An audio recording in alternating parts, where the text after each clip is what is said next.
નમસ્તે દર્શક મિત્રો, દેશ અને દુનિયાના તાજા સમાચાર જોવા અમારી ચેનલને લાઈક અને સબસ્ક્રાઇબ કરી દેજો. મીટરના વિરોધની ઝાળ દક્ષિણ અને મધ્ય ગુજરાતથી ઉત્તર ગુજરાત થઈ હવે સૌરાષ્ટ્ર સુધી પહોંચી છે. રાજ્યના એક પછી એક શહેરોમાં તેનો ભારે વિરોધ થઈ રહ્યો છે. લોકો સ્માર્ટ મીટરને રીતસરની ઉઘાડા ચોગે ચાલતી લૂંટ કહી રહ્યા છે.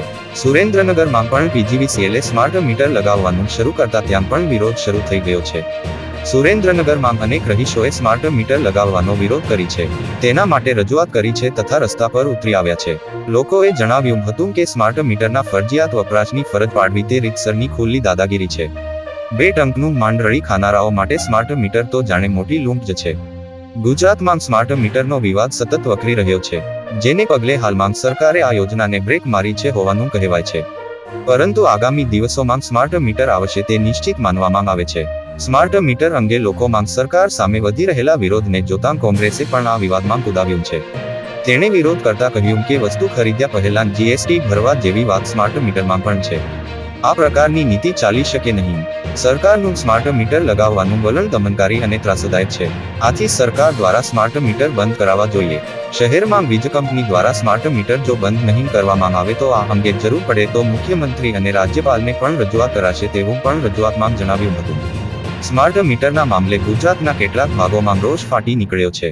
લોકો સ્માર્ટ મીટરનો વિરોધ કરે છે છતાં તેમને આ મીટર ફિટ કરાવવા માટે પ્રેશર કરવામાં આવે છે. લોકો ના માને તો મોટો દંડ ફટકારવાની ધમકી અપાતી હોવાનું કહેવાય છે. આ દરમિયાન હવે એવી જાહેરાત થઈ છે કે લોકો માટે સ્માર્ટ મીટર બેસાડવું ફરજિયાત નથી.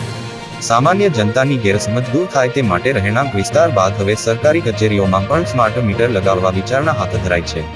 આ દરમિયાન લોકોના વિરોધને પગલે વડોદરાના સયાજીગંજ વિસ્તારમાં હાલ પૂરતું નવા મીટર નાખવાનું કામ બંધ કરવામાં આવ્યું છે. આ દરમિયાન કોંગ્રેસે પણ સ્માર્ટ મીટર મામલે પોતાનું વલણ જાહેર કર્યું છે અને સરકારનો વિરોધ કરવામાં આવશે તેમ કહ્યું છે. ગુજરાત કોંગ્રેસના પ્રદેશ અધ્યક્ષ શક્તિસિંહ ગોહિલે રાજકોટની મુલાકાત દરમિયાન કહ્યું કે ભાજપમાં અહંકાર આવી ગયો છે અને પ્રજા તેનો જવાબ જરૂર આપશે. તેમણે કહ્યું કે અદાણીને ફાયદો અપાવવા સ્માર્ટ મીટર લગાવવામાં આવી રહ્યા છે.